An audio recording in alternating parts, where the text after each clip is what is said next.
Live. Everywhere. On netrootsradio.com.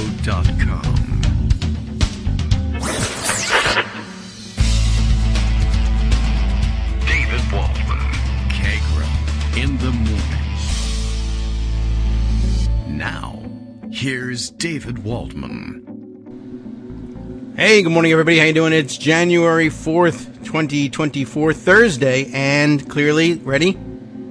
Leaf blowing hour. Yes, now is the time that we should be doing these things. This is a fantastic addition to our morning repertoire. Hooray. Okay.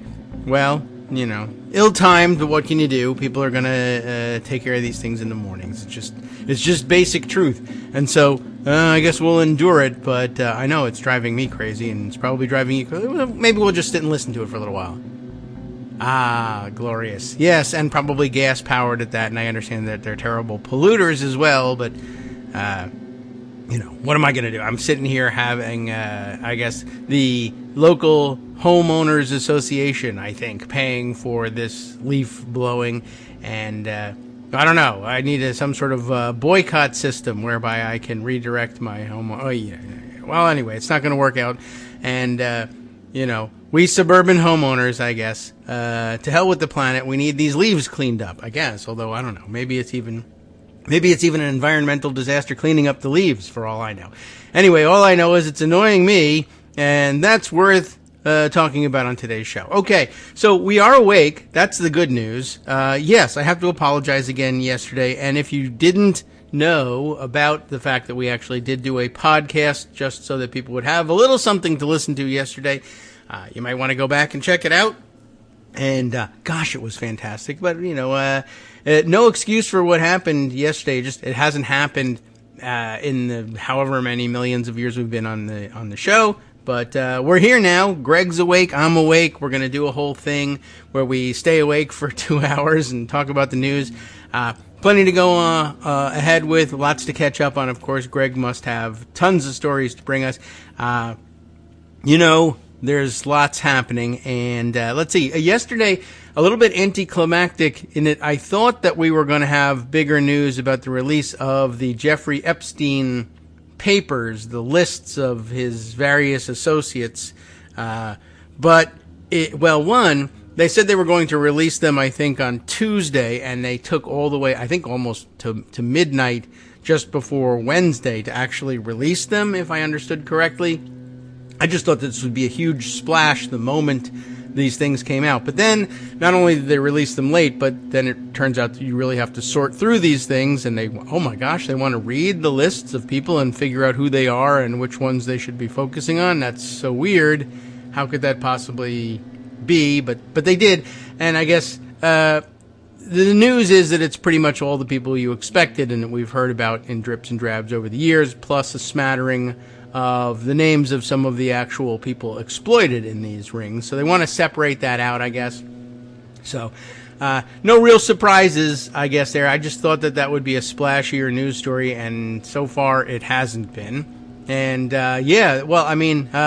Greg sees this and is hearing this and points out, yes, Dershowitz, of course, has always been on that list, and he's always denied, or he had weird dodges about things here. He, of course, extended the life of the story with himself by pretending that there was some weird excuse he had why it wasn't exactly what it sounded like.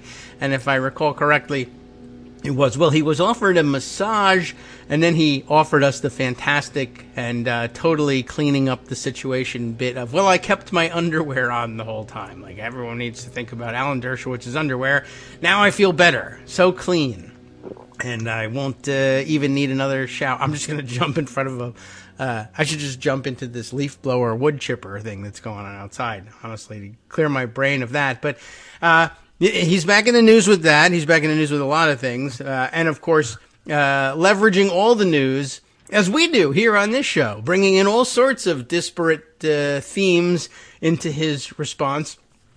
So I guess we're basically guilty of the same sort of thing, and we should all go to prison. I don't know. He's attacking, naturally, the people on the list who will be eventually accusing him.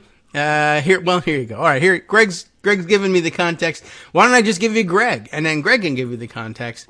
I got to tell you, Greg, before I even let you get a word in edgewise, I did. You know how I occasionally get complaints or comments about the show from people, and I just wanted you to know there was somebody who said, I just can't stand it that Greg won't let David get a word in edgewise. And I need to remind them of, have you ever noticed how the first 2 minutes of Greg's appearance goes? He doesn't get to say anything. So, good morning, Greg. Would you like to get a word in edgewise? Sure. Okay. And for that listener, again, I have to remind you, there's a whole speech academic industry built around this whole idea of how New Yorkers speak, which is to say that if you're not interrupting, it means you're not listening. Yeah. I should also point out, I am napping during this first hour. Well, the point is that we don't want the audience to nap, whether you fall asleep or not. Right. It doesn't make a difference. Doesn't make a difference, but we don't want. I enjoyed it. It was a good comment and fun to see because, of course, I have also shared with you in the past that there are comments from listeners who say, the show is great except for the second hour, and I don't know who the guy is who keeps interrupting Greg, but we got to get rid of him. Fridays. I have definitely had that comment as well. So, anyway, yes, Alan Dershowitz, everyone's favorite pal, guy. If you want Harvard, reliable reporting. he's in every news story, yes. And yes, I totally understand it's behind a paywall, but you have to pay for good reporting. You go to the Miami Herald and you look at Julie K. Brown and what she has to say about it. Ah, okay. Yeah, I had forgotten. Good reminder. Right. That's where we should be. She is the one, and when she says something happened, something happened.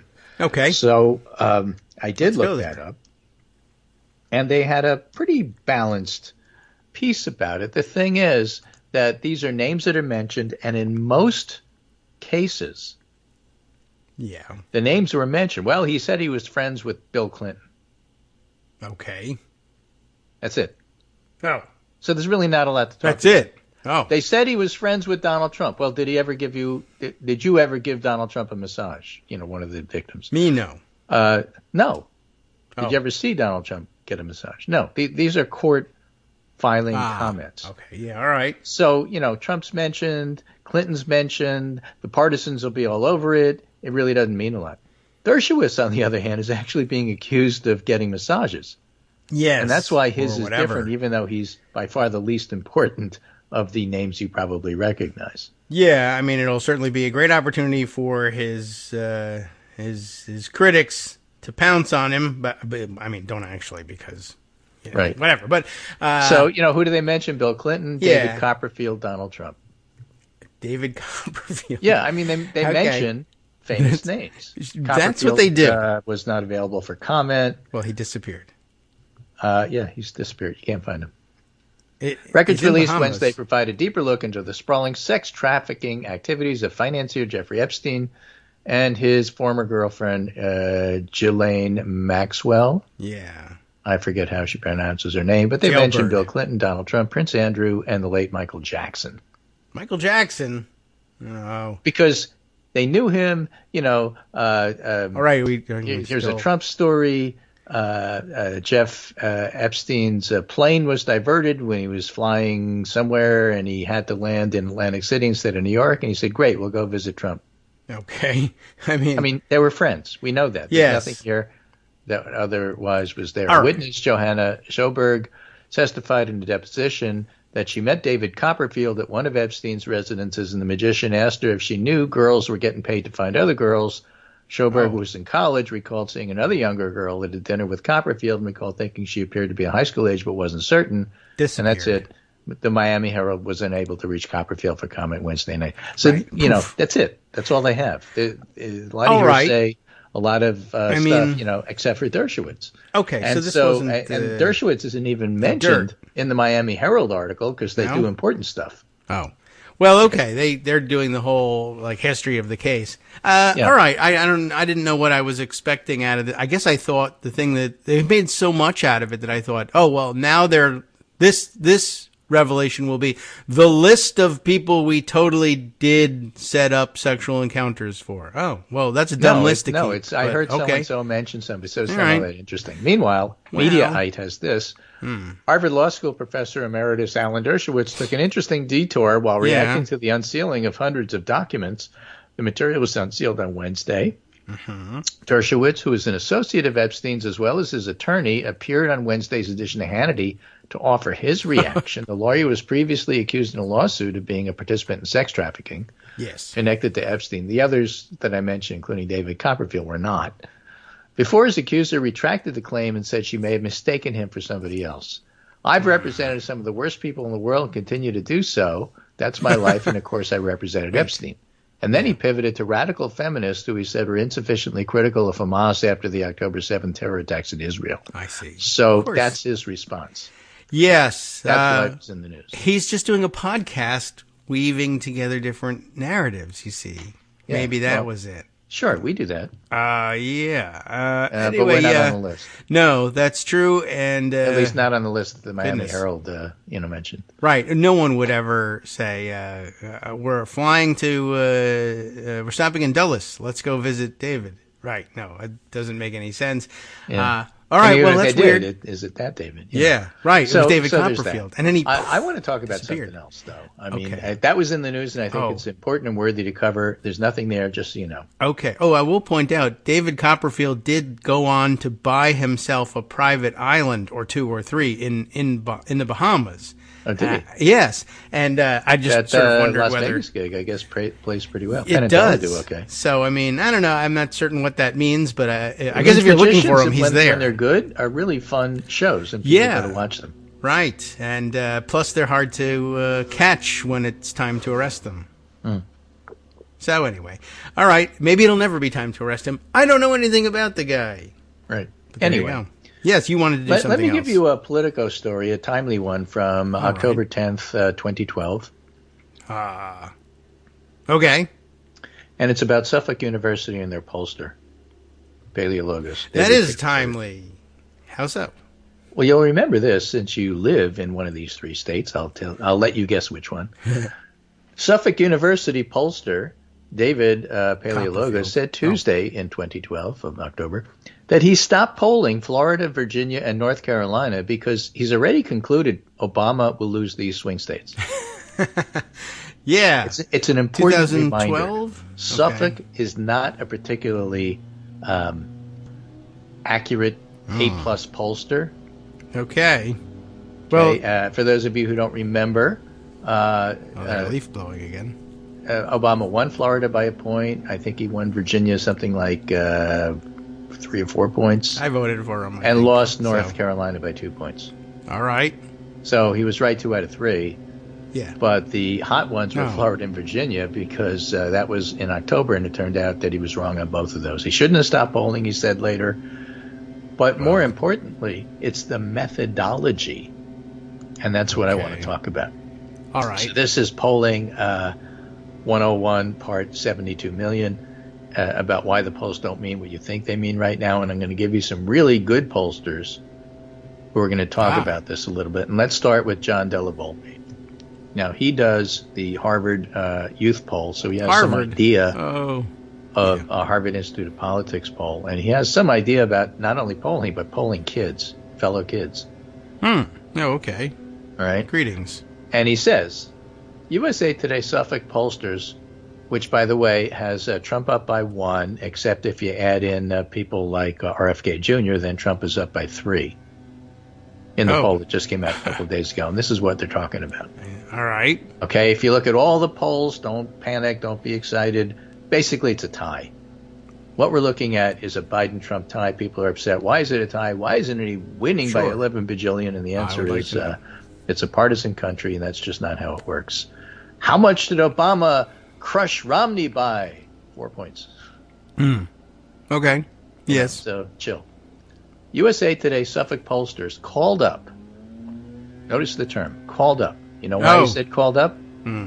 USA Today Suffolk is entirely by landline telephone. I see. In 2024. All the kids love their landline telephones. So all fellow kids who answer their landlines. USA Today Suffolk pollsters called up 238 registered voters under 35 on the phone and asked them who they're voting for in a two-way race. Remember, these are registered voters. We'll talk about that with New York Times CNN next.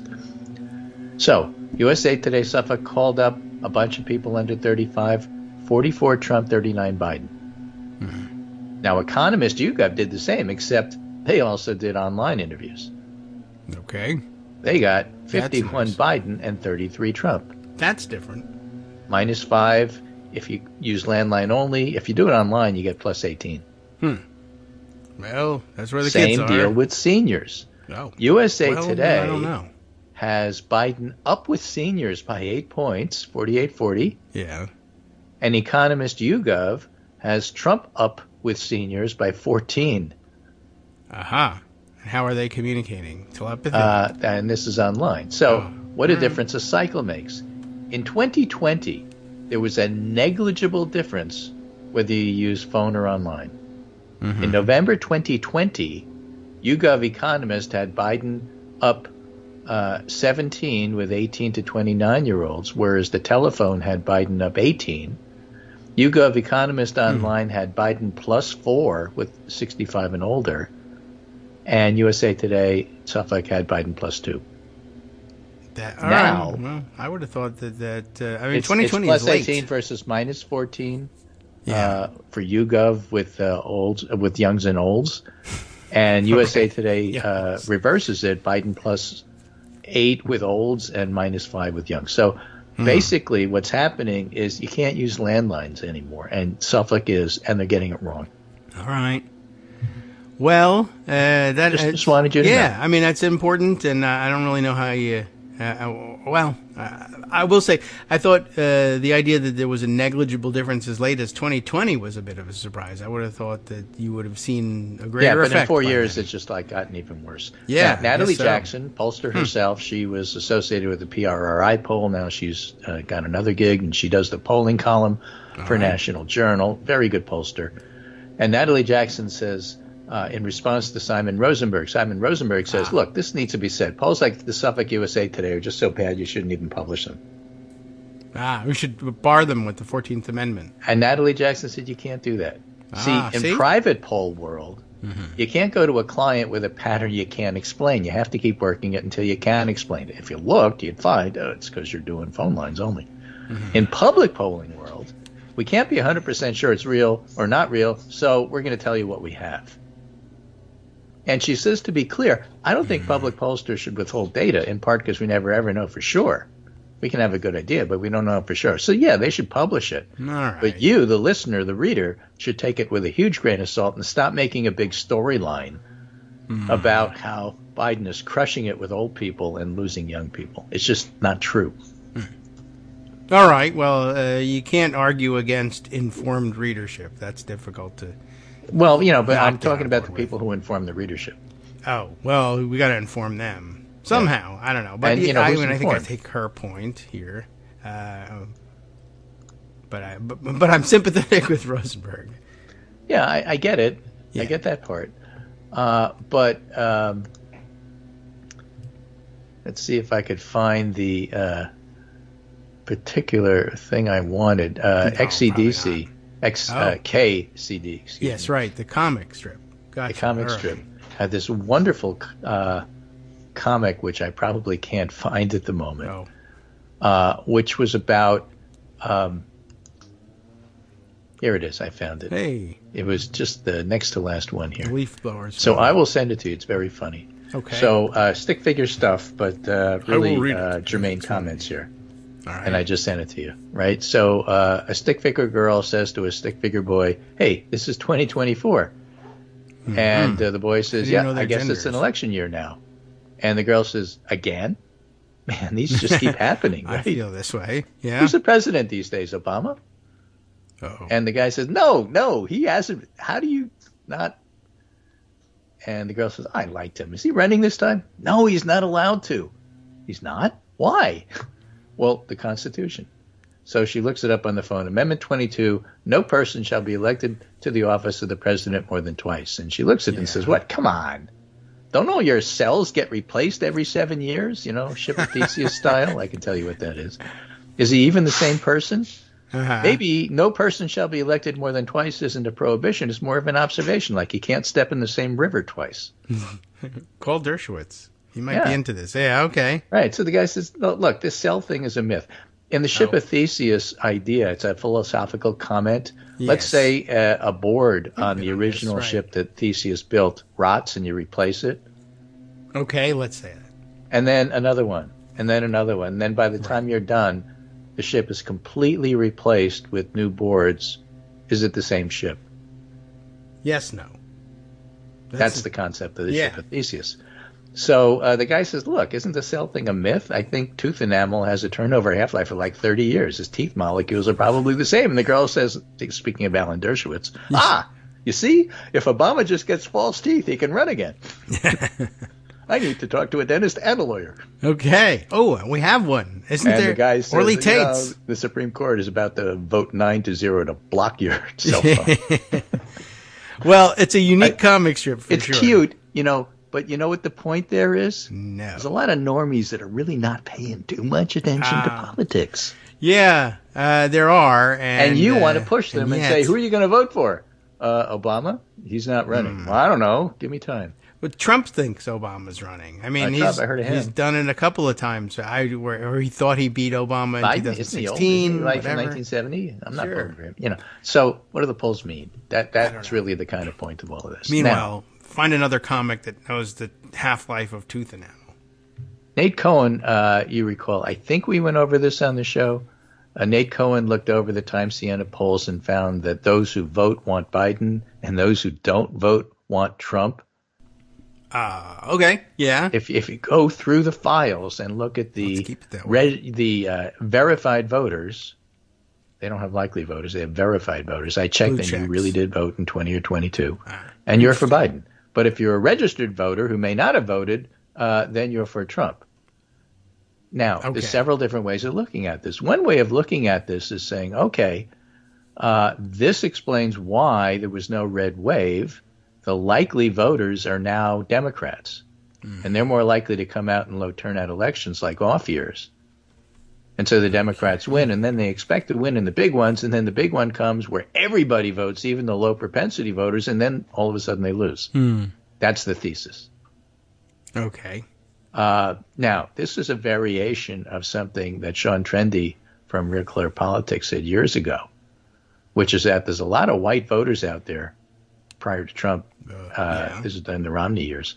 And if they're mobilized, they could show up. And he said this in 2016, and they did, and Trump won.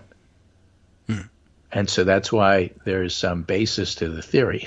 And Tom Bonier is looking at this and says, I've been thinking about this poll data for a few days, and I want to share some data to explain why I'm skeptical of the phenomena we're seeing that shows Trump performing well with low turnout voters, especially young voters. Bear with me.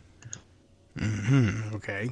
So the point is, both Suffolk and New York Times Siena, Suffolk USA Today and New York Times Siena, one's not a quality poll, Times Siena is, are both basically getting to the same point. Trump's up by maybe one, but it's basically a tie.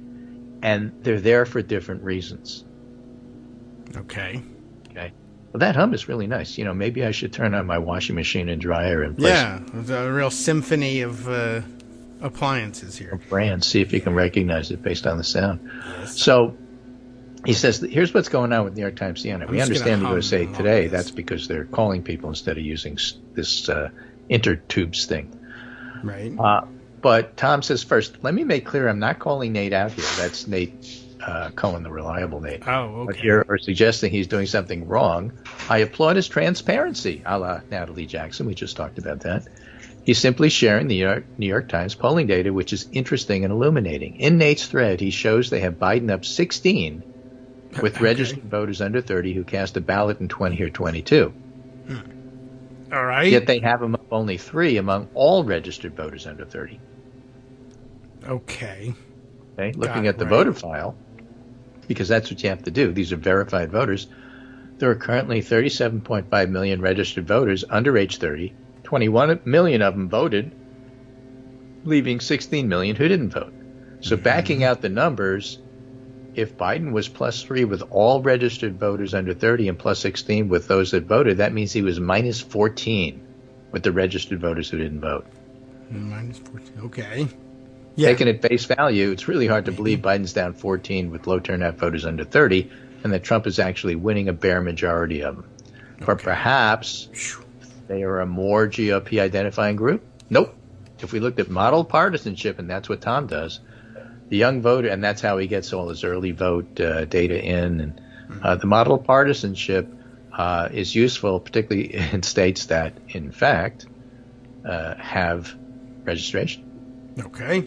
And those that don't, he estimates based on election results. Like Georgia doesn't tell you which party voted early.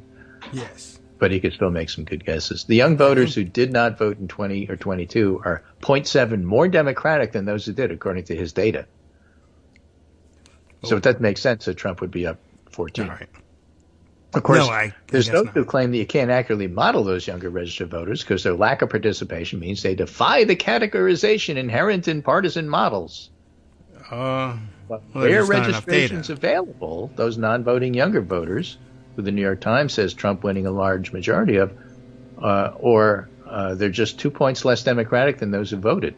Not even close to the 30-point margin swing the New York Times poll shows. That's a lot, but I'd argue it's important. How much political analysis, this is the important part, how much political analysis of the presidential race has relied on this poll dynamic showing Trump overperforming with young voters? I can't say exactly, but a lot. Yeah. But from this data, I can't say I trust the polls. Is the response bias where, Democrats aren't answering because they're sort of depressed about the world? I have no idea. They're not my polls. But I'd be curious what the response rate was of those voters under 30 who didn't vote. I'll bet it's under 1%. And if it is, you decide. That's some real parsing. But, that's the job. And we rely on them to do it. Hi, everybody. It's me, David Waldman. Yes, the same guy who interrupts you all the time. Interrupting you one more time just to tell you again, another reminder that your contributions are what keep this show on the air, and Patreon.com, Patreon.com, is still among the easiest ways to make the sustaining subscription donations that keep us afloat. Are you ready for the pep talk about how our Patreon campaign is still going strong and growing? Well, too bad. Yeah, the plain fact is we actually are headed in the wrong direction, and whereas we once had about 175 monthly patrons, we're now actually down below 150. Time to recruit some more. Not exactly the kind of news I wanted to share, but there it is. For those of you in a position to support the show, Patreon.com does make it easy to make those secure, recurring monthly contributions to do so. Patreon.com/KagroX gets you straight to our donation page. We've been through a lot together. The worst of the pandemic, we hope. The worst of the insurrection, we hope. So go ahead and treat yourself. You don't need an excuse. Give yourself the gift of a little something you enjoy in life. Support the show.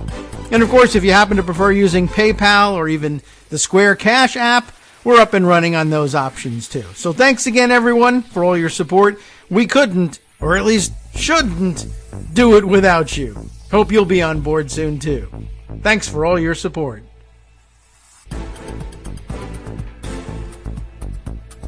All right, welcome back now to the Kagro in the Morning Show here on Netroots Radio. I keep thinking that the leaf blowing is done. I don't know where they think we're getting all these leaves from. Most of them were gone. Your neighbor. I guess so. Right, because as soon as you're done, then they get their leaf blower up and then they blow it right back onto your place. We need to get some, electric silent leaf blower. They can do this with the cars, but not the leaf blowers yet, I guess. But all right, well, we continue to listen to that pleasant, gentle drone in the background. Yeah. Well, as opposed to the pleasant, gentle drone I'm giving you over the air. Right. So that's the second hour. If polling stuff didn't put you to sleep, telling David on the break, we go into the weeds on congressional stuff all the time. Right. Why? Because it's important. And I know what I'm doing. But this is important to this polling stuff. It is. you turn on the TV and This was you not a hear, complaint. well, Biden is trailing and Trump's the favorite. Where does that come from? All the polls are showing basically a tie, and some of the polls aren't that good. And then it's not even Trump's tie. It's like a dead heat tie. It's a Wolf Blitzer tie. Oh. So why? Because these polls are setting the narrative, and that's why it's important to understand what's going on. Okay, so USA Today, maybe not so good because Suffolk is only using the telephone. New York Times Siena Quality Poll, maybe not so good because they're relying on small samples of people who haven't voted. And how accurate is that really? According to the models differ from the polls, and the polls differ from the actual election results. So as Natalie Jackson says, you got to step back, look at that, try to figure out what's going on before you really report it. Does our news media do that? Of course not. Latest poll shows Trump up by 3. Biden is doomed. That sets narrative, and that's why it's so important to go over this stuff. It is. I hope it can make a correction. I mean, it is important to know where this narrative is coming from. And the hope would be, well, maybe if we had smarter reporters or educated them better, we would see a change in the narrative. But barring that, but you're going to have to be able to. Dumb. Yeah. They write the headlines, and they're the That's ones who true. say, if it That's hasn't true. happened in the last 24 hours, don't even talk about it. Well, I want to tell you this political poll story from 2012. Why? Because it's relevant. That's why. Well, the best you can hope for, I guess, is to go over their heads and educate the readers so that they can absorb these things. So, yeah, I guess so. That and leaf blowing. Yep. So we have that covered as well. It is important. I certainly didn't mean to insinuate that it was not. It was just, it's difficult to follow, but it's still important. And I'm glad we have somebody who has some sense and can unravel these things, some sense of what's going on. Forget about the numbers. Just think of it this way. One poll has Biden winning fellow kids. Yes, hello, fellow kids. And losing okay boomers. And the other poll has it the other way around. They're both not right. One of them's wrong. But yet I hear both narratives. Yeah, exactly. And yet, that's the issue. Again, it's one of the many, many reasons why polling is too early. And we'll see at the end whether the polling was accurate. You'll never know about the polling that's being done right now because the election isn't until next year. Right, this year, but at the then end you'll of the have year. forgotten that this polling happened. By the way, public service announcement. Please write 2024 on your checks if you still write checks. Yes, right. Hasn't come up yet with me, but it's gonna, and I have to remind myself. Right, but if you write checks, you probably have a landline. Hey, you know what's coming up? The Ides of January. The Iowa caucuses. The other I. The other I. Yeah. 2 weeks from the previous Monday. It's less than 2 weeks from today. 2 weeks from the previous Monday. 2 weeks from Monday. Okay. Not next Monday, last Monday. Do they do them on Mondays? Or No. it's the day after? 2 weeks from the previous Tuesday. I don't know. I Okay. don't know that they do it on Tuesdays. I think they may actually do it on Mondays, Yeah. but I don't know. Whatever day. It's a cold day in forget. Iowa is what I'm telling you. All right. And here well, that's is always true. time. Remember time? I'm going to look it up. Yes, it's next to my landline. Nikki Haley at center of the costliest ad war in Iowa history. What's so phenomenal about this is, number one, Trump is winning by a bazillion points. And number two, as Phil Elliott reports, the airways are clogged in Iowa, 350 ads and counting, 350,000 ads and counting. Okay, Yet by more. some counts, just 3% of them are critical of the man in the lead in less than 2 weeks. Okay. The D.C. brief considers why and why this feels like 2016 again. And it has a whole lot to do with Nikki Haley. Speaking of Nikki Haley, I happened to look up on 538 what the polls are saying these days. Yes. YouGov The Economist has, wait for it, Biden and Trump in a tie. Oh. But why? Okay. And YouGov, same poll, Okay. has Biden beating DeSantis by 3. You go. All right. The same poll, Same poll. YouGov, has Biden beating Haley by 5. Oh. 2 points more than the last time they polled, mid-December. Oh. All right. Well, Why? I don't know why. Well, maybe that slavery a comment about the Civil War actually does matter. That Yes. it's not a 10-minute story. All right. All right. right? So that's something to keep an eye on. But if your pitch is you have to vote for me and not Trump, because although I'm not going to attack him directly, and he was the greatest president that ever was, I'm more electable. Both DeSantis and Haley are running on that, and YouGov says, not so much. Yeah. Will people know that? I don't know, but... well, that's what ads are for. Yeah, like 350,000 of them. And yet, none of them are attacking Trump. That used to be important in advertising. Right. Heading into the final 2 weeks of the costliest contest in Iowa caucus history, Haley's the undisputed champion on the local airwaves, where there's no avoiding almost 350,000 cumulative political ads and counting. She and her allies have scheduled $4.6 million in advertising before the caucus, according to Ad Impact. The Trump campaign has a little less than $1 million. Meanwhile, Governor DeSantis, whose bubble seems to deflate a little more every week, that's because the air is going out of his elevated shoes, has about $1.7 million booked before the caucuses through his campaign and two sometimes rival super PACs.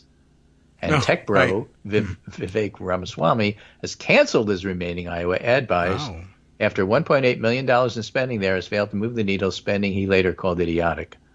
Well, I'll have to agree on that part. And I don't even think if there's going to be any more debates, I don't think Ramaswamy makes them.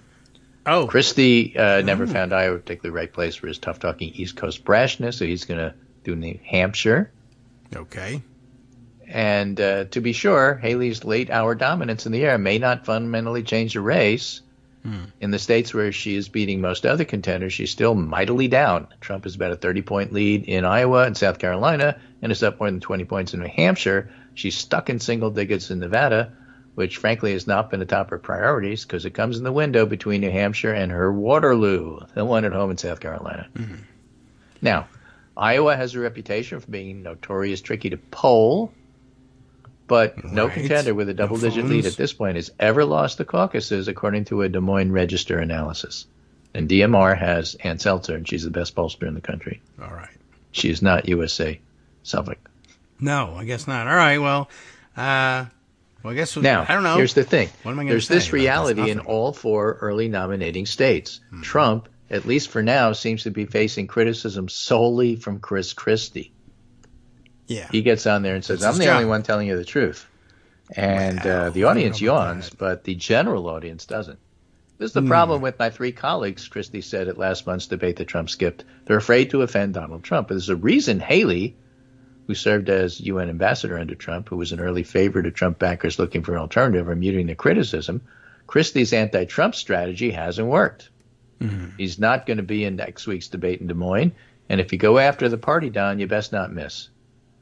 So time is running out for either Haley or DeSantis. And the whole strategy that Haley took of never attacking Trump, to me, is just a clear signal she wants to be vice president. I don't believe Trump will pick her because I don't think Trump wants a woman as vice president, and I don't think Trump wants anybody who even challenged him remotely. He just can't deal with it. His ego can't deal with it. Yeah. And she's known as a talented politician with experience.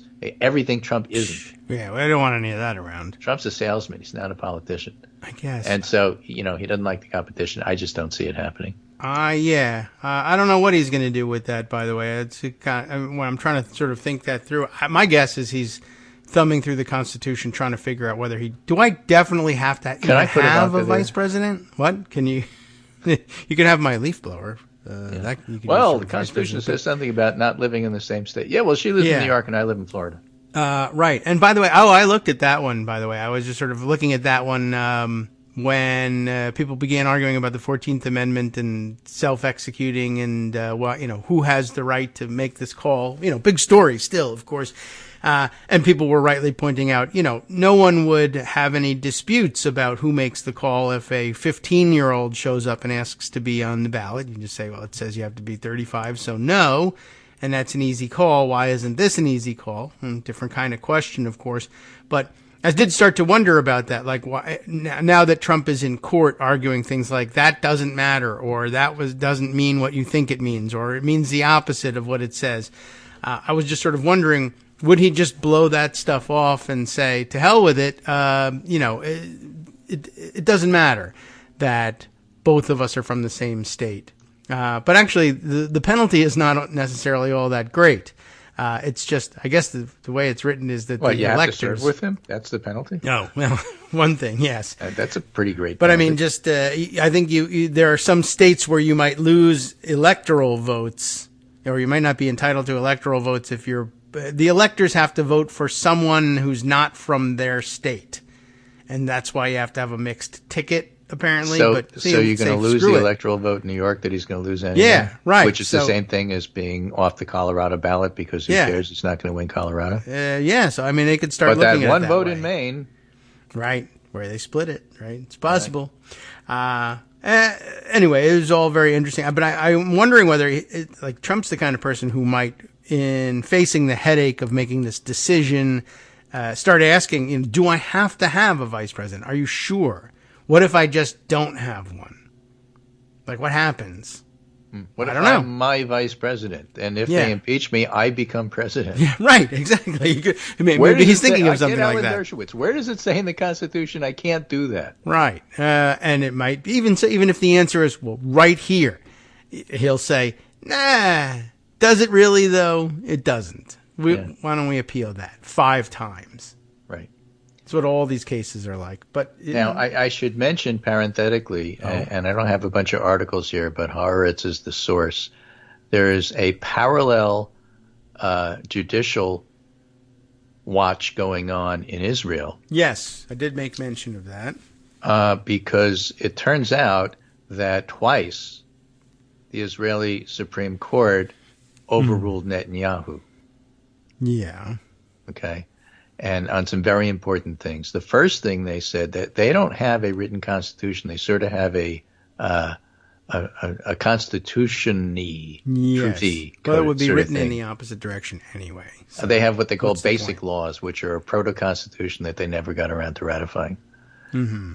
And you know how in our House of Representatives, whether the mace is on the wall or not, the same body is sort of constituted differently? Yes, I mean, you taught us this. I actually do. I know most of you don't, but maybe. Well, the Knesset in Israel yeah. also has 2 functions. They vote on regular laws, but they vote on what are called basic laws, which are essentially the constitutional ones. Mm-hmm.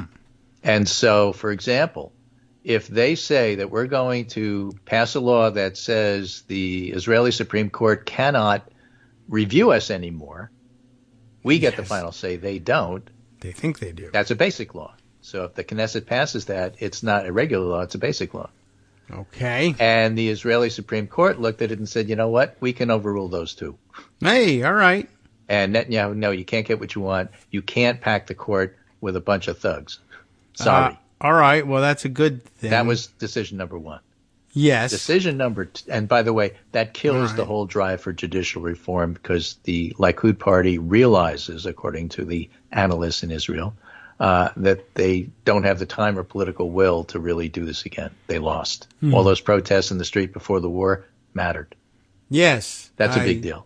I assume, and they can't really afford to have them again now, although there is some question about whether or not they would appear when you look at polling, the opposition party is up by like 15 points, and Netanyahu would lose an election. So they know it's unpopular. Okay. Then the next thing that happened is that there was another law that was passed by the Likud party, Netanyahu's thugs, which basically said that just like in the United States of America, which is assumed to be true because DOJ says it is, you can't sue a president while he's in office. Well, he's not the president. But we are going to do a parallel law here in Israel that says you can't sue the prime minister while he's in office. They found that one. Okay, yeah. And the Israeli Supreme Court looked at it and said, yeah, no, here's the deal. Okay. It's not a bad law, but it goes into effect with the next prime minister. This one is trying to implement it now strictly for personal reasons that has nothing to do with the country. It's not reasonable. That's not a bad interpretation. We very frequently, when we were a functioning democracy, would do things like that. All right, we're going to do this, but it starts with the next election or the next president. You can't make just it to retroactive. Be fair. Yeah, okay. I retroactively are innocent because I just passed a law that robbing banks is okay. And yeah, I robbed the bank, but it was last month before the law. But I'm making it retroactive, so I'm not guilty. There you go. Can't do that. No? I think. Show me in the Constitution, Alan Dershowitz probably which says isn't you even can, written. but I don't think you can. Yeah, I doubt it. All right, well, that is interesting on a number of levels. And that second one, I don't think I had heard yet. That just but happened yesterday. Okay. I picked up on a different story that happened yesterday, which was also very interesting. Right, the closer to the explanation that I heard of the first version of the story was that basically part of the judicial reform was to say the Israeli Supreme Court can no longer strike down laws on judicial review, and they reviewed this new law that said that they couldn't review laws and said we're striking yeah, we it can. down. So the law was called the not so Supreme Court law. Yeah. And the Supreme Court said, no, we're supreme. We're very supreme. And it would be surprising to see them surrender that power, obviously. Also, I think there are 15 justices on the Israeli Supreme Court. And yeah, which so don't normally sit at us. the same time, and all of them sat for this one. Well. For the, we're still supreme. And 13 of the 15 said, as a general rule, yeah, we can.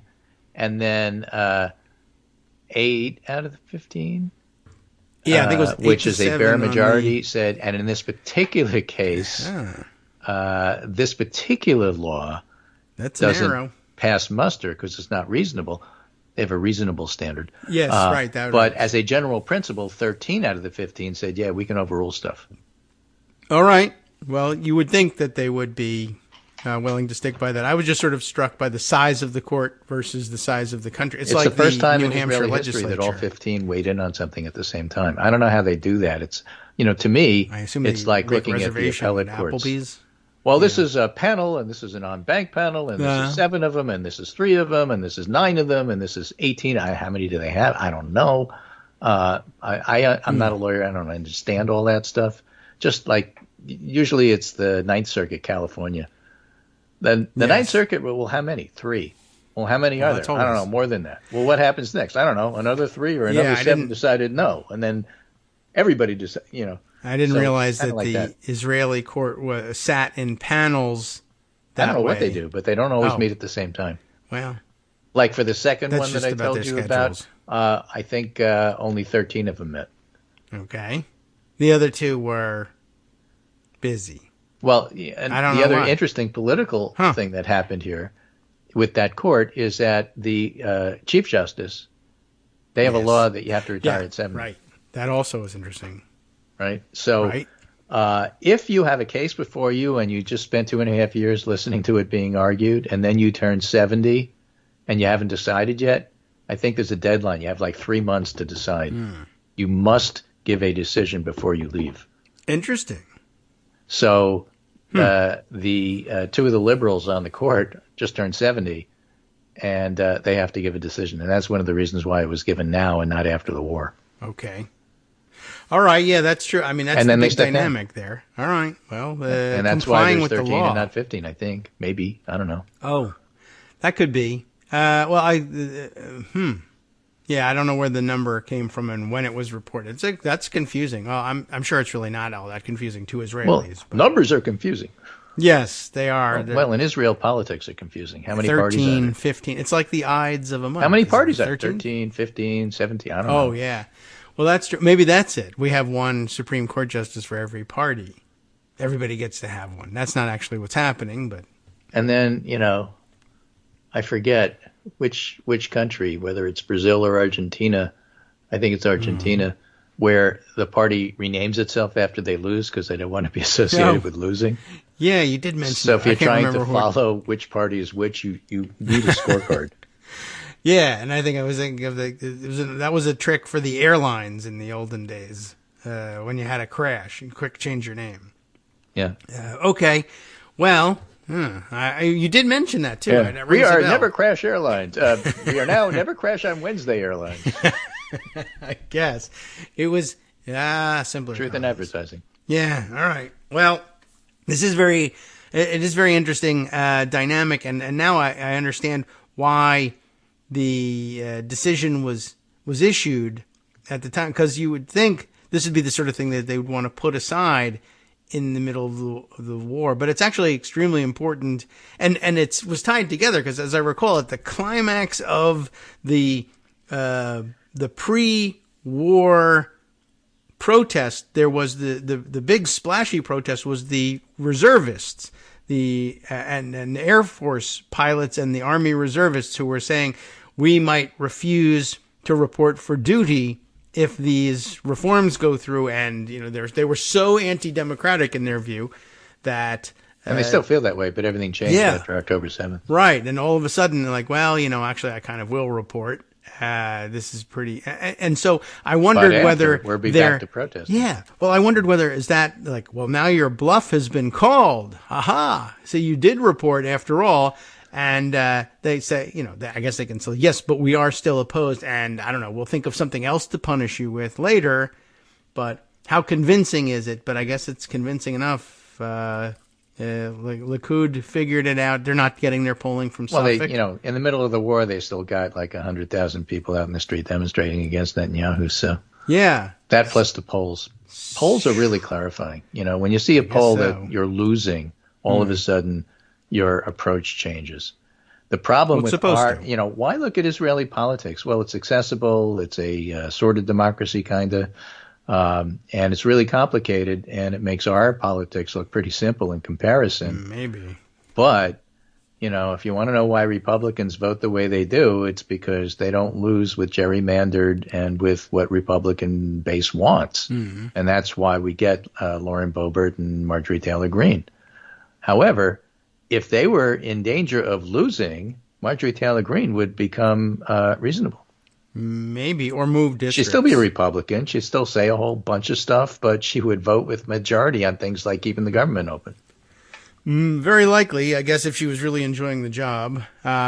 But there's all sorts of strategies and tactics those things like gerrymandering. But if you don't lose, you become they are all Marjorie Taylor Greenes. Yes, essentially. They all hunt for districts which will allow them to do that. I mean, so did she. She moved districts too. And so does Lauren Boebert. And that's plagiarism, and you're all under arrest or something like that. But Marjorie Taylor Greene lived elsewhere in a less Republican district, but had a house, in further up in the northwest corner of Georgia, and basically made that her base and ran there. And we forgot about that, except I was just reminded because Lauren Boebert is moving districts to do the same thing.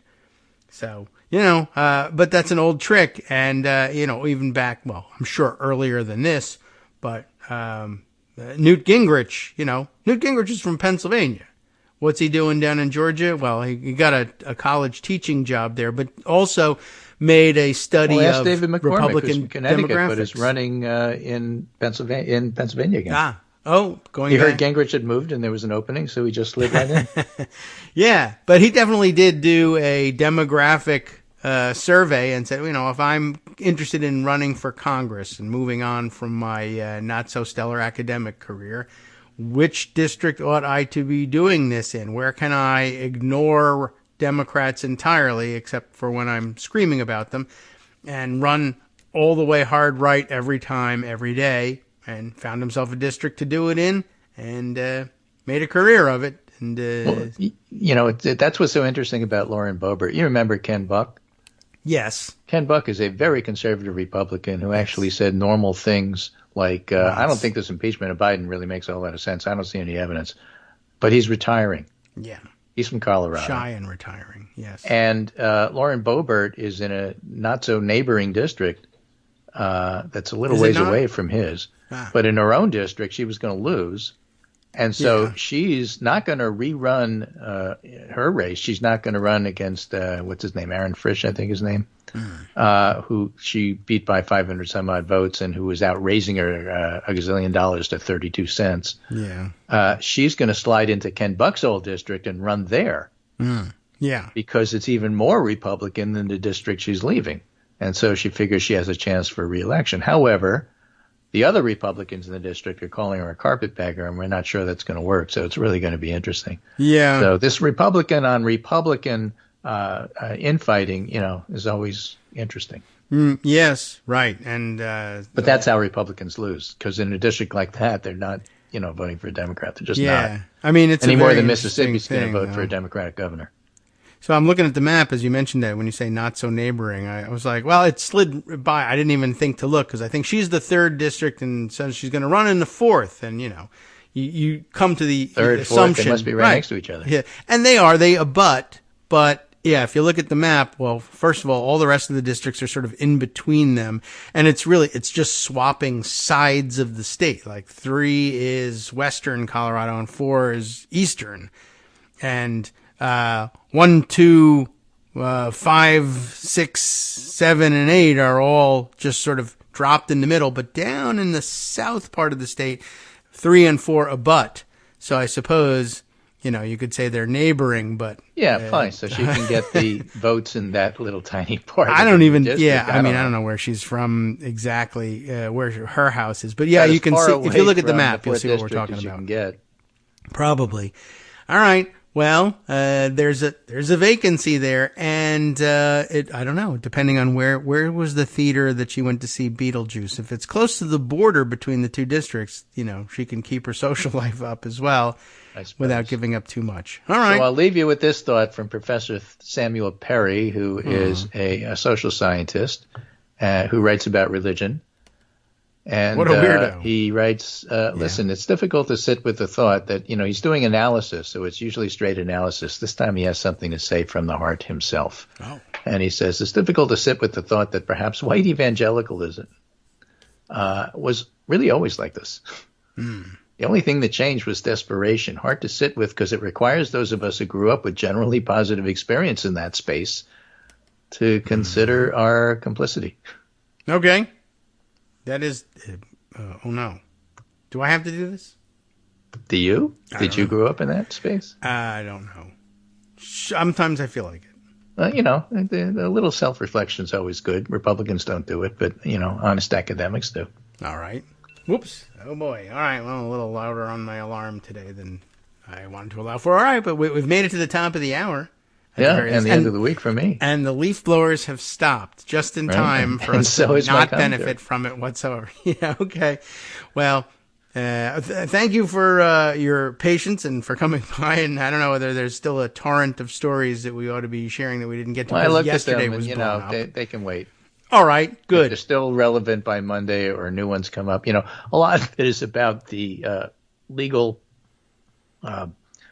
battlefield that Trump is on. Trump is in a bad shape for January. He's just getting challenged all the time. So we're waiting for some of these decisions to come. Next week is going to be the D.C. Appellate Court, Circuit Court, whatever you call it. Yes. Well, that's the same thing. Presidential immunity gets argued, and we'll see what happens. Okay. Well, very good. We're in an odd place in the music, but time to cut it off, and we'll see you next week. Very good. Thanks, Greg. Take care. All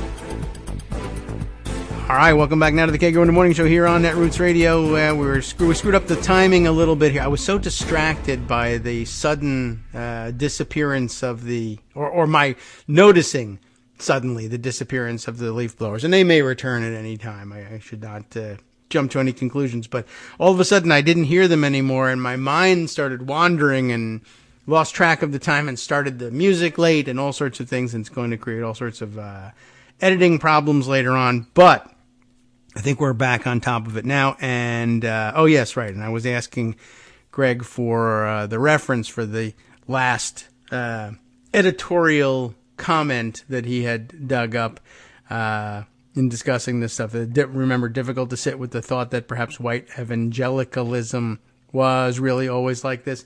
Obviously, no, I did not grow up in that space, but I grew up worrying about that space for a long time, certainly. And I guess now that I think about it, I think about my own exposure to religion, and it was mostly in religious training and in Hebrew school and Sunday school, the warning that you're going to one day grow up and go off to college and be thrown into a mix with these people that are doing these things, and they will have never met a Jewish person before, and you may find yourself personally or your beliefs under attack And here's why, and here's the sorts of spaces in which they're growing up. I don't know.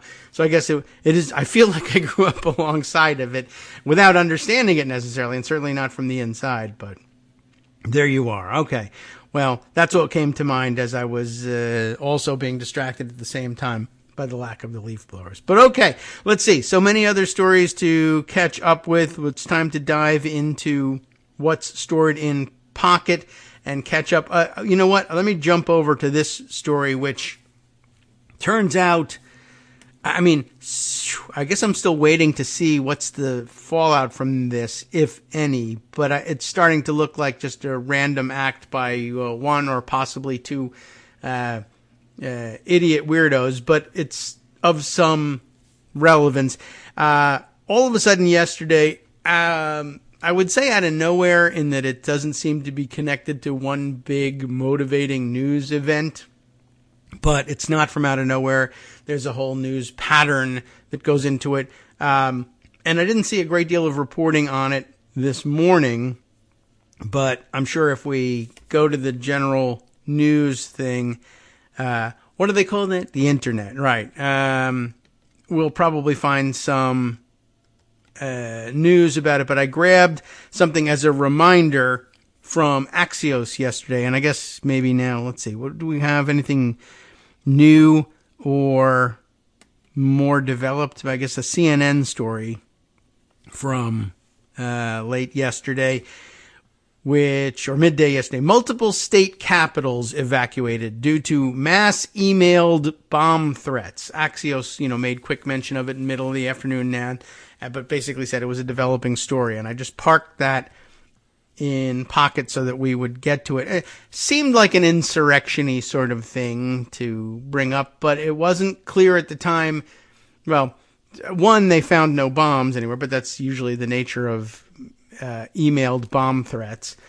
But that it happened in several states simultaneously was worrisome, if not necessarily indicative of any sort of real organization. It's the kind of thing that we just recently experienced the same thing. I mean, this happens all the time, sadly enough, but emailed bomb threats, sometimes on a massive scale to some other different target, whether it's abortion clinics or Jewish synagogues or, schools or drag clubs around the country, whatever it is. Somebody gets in their head that they can get away with threatening people like this. And I guess the lazy way of doing it is to mass email these things now. But it was alarming, to say the least. Let's see what the numbers were here. Capitol buildings in multiple states were temporarily shut down and evacuated Wednesday because of threats. And it turns out, here's a quote here, was a mass email sent to several secretaries of state. Now, does that now give you some idea of what the motivating news event might have been? Secretaries of state and state offices across the country. This, according to Michonne Lindstrom, a spokesperson for the Kentucky Secretary of State's office. In all likelihood, if you're looking for a motivating news story, why secretaries of state might be in the crosshairs all of a sudden, look, I guess, to Maine, where the Secretary of State very recently issued the ruling on the 14th Amendment challenge to Donald Trump's appearance on the ballot. And then somebody must have read that story and said, to hell with it, I'm going to threaten all of the secretaries of state for all, 8 to 15 states that I can remember the names of. Or whether whether it's all Democratic secretaries of state or just some random smattering. A copy of an emailed threat obtained by CNN showed government offices in at least 23 states listed as recipients. The sender claimed to have placed explosives inside, quote, your state capital, which is like basically a mail merge command at this point. Although no specific state was mentioned in the email, it's not clear if other email threats were sent. And as it turns out, there were. But the threat affected capital proceedings. Oh, I see. I was like, well, how can you say it's not clear whether others were sent? You said it was in multiple states, not just Kentucky, right? I guess it's not clear whether there were other messages from the same person making any other threats or making any other comments. The threat affected Capitol proceedings in Kentucky, Mississippi, Georgia, Connecticut, Michigan, and Minnesota. No states have reported finding any threatening items in those buildings. So why those states? I don't think that's clear yet. Like, if it was motivated by the story from out of Maine, why not one to Maine? That's a good question. Why? Well, who are the secretaries of state in Kentucky, Mississippi, Georgia, Connecticut, Michigan, and Minnesota? It looks like it's probably a smattering of members from both parties. But it also looks like, it was a pretty unserious threat in hindsight. Like, okay, if there's no actual explosive material in the buildings, great. It was a lazy threat, and they didn't even personalize the message in any way. So a pretty low intensity effort, maybe indicative of something, maybe not. I don't know. Anyway, while everyone is safe, Kentucky State Police have asked, according to this story, everyone to evacuate the state capitol and investigating the threat received by the Secretary of State's office. Kentucky Governor Andy Beshear said on Twitter, which we'll still call it, various other similar reports from all the other states. There's just not a lot of information about it. I guess it's too early in the investigation to figure out what exactly was going on there. But just sort of another one of those events that, while it was probably deeply unserious and there wasn't much behind it, it's worrisome. And you always have to take these things somewhat seriously. And, of course, that's the motivating factor in all this. Well, they have to take it seriously, so that's why I do it. Even the lazy way disrupts things for several days at a time and creates a climate of fear of people like me and my powers, whatever they may be.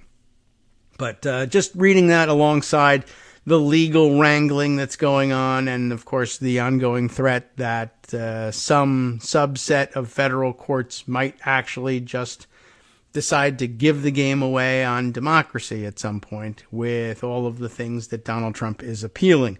Let's see, what other things have I put aside here? Oh, yes, right. Well, I did put aside a CNN story on the Jeffrey Epstein documents, but I think those have been sufficiently explained to us, as well as an explanation for why aren't we hearing more about it. And the answer is, it wasn't that revelatory. All right, let's see. Some other things. I must have put aside some other blue sky tweets here. Oh, yes. Okay. In legal news, I had this. Oh, well, it was deleted at some point, but that's interesting. Not certain why, because it was a pretty general interest tweet about, I doubt that the news is any different or the news has changed, and we'll have to look this one up too. The news was that the Second Circuit, the Second U.S. Circuit Court of Appeals, had denied, that's covering New York, among other states, denied a Trump request for an en banc rehearing. Remember, we were talking about all the panels and how they constitute. We'll give you an explanation for that in a second. An en banc rehearing of presidential immunity defense in the E. Jean Carroll case, paving the way, as Joshua Friedman at one point had said on social media, for a potential SCOTUS appeal. Let's see if we can't get some updated news about that one. And I'll put in the basic search terms here and see what kind of news we can turn up. Trump loses last-ditch appeals court bid to delay E. Jean Carroll rape defamation civil trial is the headline at CNBC. I guess we can go with that one as opposed to another CNN article. But remember, well, they'll probably give you the key rundown here, just so that we know where he stands on this one. And remember, again, this, A, a civil trial, B, unconnected to January 6th, even though there's the same claim of presidential immunity being made. And so it's of interest to follow what the courts make of these claims, even with respect to this other case, given that he's making the same claim in a much more important case where they'll be probably much less inclined to grant this immunity. But even in a case where it wouldn't necessarily be constitution shattering to recognize some kind of immunity. They're still refusing to do it. And the Second Circuit Court of Appeals, again, this would be where you would go if you lose at the trial court level to make your appeal, would be the Second Circuit Court of Appeals. And then if you lose at the Second Circuit Court of Appeals, where they initially will give you a 3-judge panel from among the many judges that sit on the Second Circuit Court of Appeals, ordinarily, you, if you're going to appeal, you would then go to the United States Supreme Court, if they'll have you, which they may not. But there is a occasionally used intermediate appeal where you say, well, I think the 3-judge panel that I drew from this circuit court got it wrong, and I want to ask for an en banc review. That is to say, every judge who sits on the Second Circuit Court of Appeals will come together, like they did in Israel, I guess, will come together all at once and rule on this thing. I would like to hear, it's like getting a second opinion from the entire group instead of just a 3-judge sampling. It's not always available to you. I mean, you can always ask for it, but as you see here in Trump's case, you ask and they were like, yeah, no, the panel got it just fine. There's no need to waste the rest of our time with this thing. You can try bringing it to the Supreme Court if you want to, but I'm pretty sure that they are going to be uninterested as well. We aren't interested. So the answer is no. So this was, of course, that, here's the key points, the bullet points up at the top. There was, they rejected this last-ditch effort to delay his civil trial for defaming E. Jean Carroll after the writer accused the former president of raping her decades ago. And unless the U.S. Supreme Court accepts Trump's appeal, he is expected to begin a trial in the case January 16th in Manhattan Federal District Court. So that's coming right up. It's the day after the Iowa caucuses, as a matter of fact, which I checked on. They are, in fact, the 15th, and that is a Monday, which is an interesting thing, too, all by itself. And it is also not the Ides of January. The Ides of January, for whatever reason, this month, remember we discussed this at some point. Why? I don't know, but we did. Ides of January are the 13th. So that's coming, but so's the caucuses, and that's happening on the 15th. Then on the 16th, so, I mean, he has time. He could go to Iowa and make a, victory speech and then fly to his civil rape defamation trial in New York and go there. And, what a great way of following up your day in Iowa. Then lastly, on the key points here, Trump had argued that he had presidential immunity from the claim because he was serving in the White House at the time that he made the disputed comments. Remember what it was? She's accusing him of rape. He's, at that point, the sitting president, and he says, well, she's not my type, and I don't like the look of her, and, all sorts of crazy things that you would never say if you were a normal human being, but then you'd never be involved in that situation in the first place. But anyway, he made all those comments, and he's claiming, well, I'm immune from lawsuit. You can't sue me for defaming you by saying you're a liar and too old and don't look the way I want you to in order for me to rape you. Great defense. You can't sue me for that because I'm the president and I should be immune. And, well, one, no. And for another, there was the technical matter of, hey, you had an opportunity to try to make that claim over the past couple of years, and you've forgotten to do that, and you're now time barred from making that. We were already gone far enough down the road here that you've missed your opportunity to make that claim. And so the answer is no, says the trial court. Let's go to trial instead. He appeals that. The Second Circuit Court of Appeals says, yeah, you were statutorily got this much time. You missed your opportunity to make that argument. It's over. Oh, yeah, well, I want all of you to get together and say that. Well, we're not going to. We're just going to say the decision of the panel stands. Well, then I'm going to appeal to the U.S. Supreme Court. Well, I doubt very much that they'll be sympathetic with your violation of the rules here. You had, 3 years to do this? You made no mention of it. You can't bring it up at the last minute. No. Besides which, even if you could bring it up at the last minute, and this underlies all of these decisions, there's no such thing as presidential immunity in the way you describe it. So forget it. And that's where it becomes important, of course, to the January 6th cases. Will there be some basis for deciding that, oh, yeah, well, actually there is presidential immunity for the far worse crime of trying to overthrow the government of the United States? I hope not, but I guess that's a possibility. So, that's in the offing. All right, let me mark this thing so I can include it in the roundup for you, hand it over to Scott later on, and see what else we have on tap for you. A lot of these things came from the Blue Sky Network, which doesn't exactly mesh all that well, as you know, with Pocket. So I got to open these things and figure it out. Yeah, here we go. Let's see. Something from Lawfare that caught my eye. Let's see if it's something we want to dive into or just want to mention for the record. There we go. New. Trump has petitioned the Supreme Court to review and reverse the Colorado Supreme Court's decision barring him from the 2024 primary ballot, of course, under Section 3 of the 14th Amendment. And they have going, by the way, a Trump disqualification tracker over at Lawfare, so that's something to keep an eye on as well.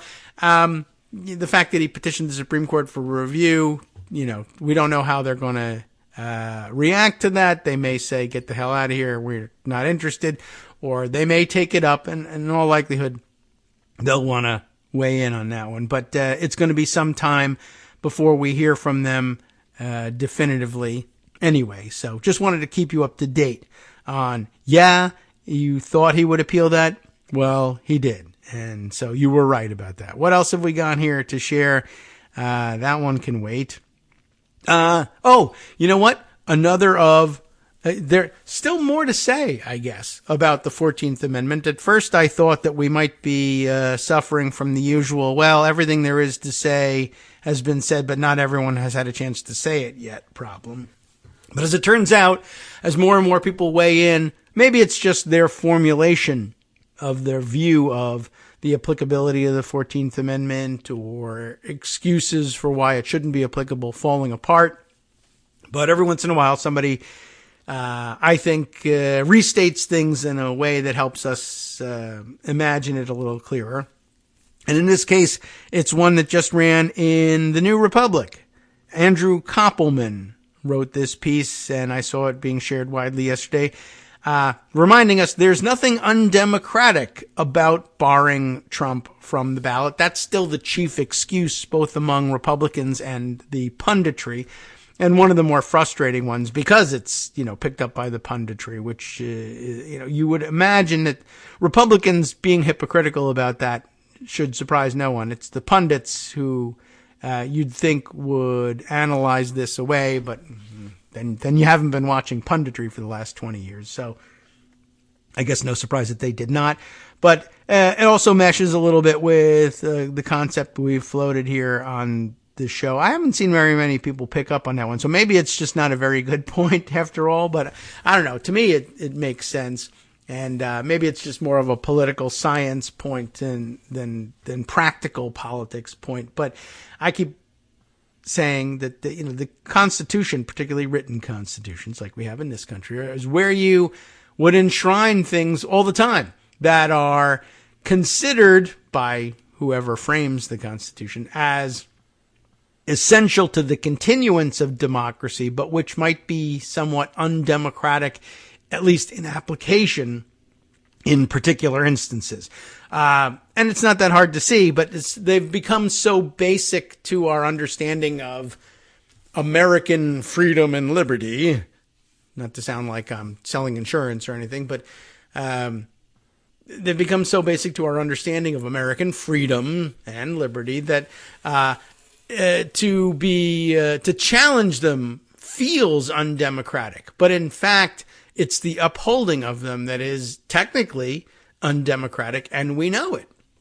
For instance, we'll start right at the top of the amendment charts anyway, with the First Amendment. Free speech rights we consider to be essential to democracy, and it would be undemocratic to deny someone their free speech rights. We think about it in that terms. But in actuality, free speech The rights of free speech are guaranteed, well, to all, but they're guaranteed for the precise reason that it would be very easy on a populist popularity type basis, on a whim, to say, this person has very unpopular ideas that they're expressing here.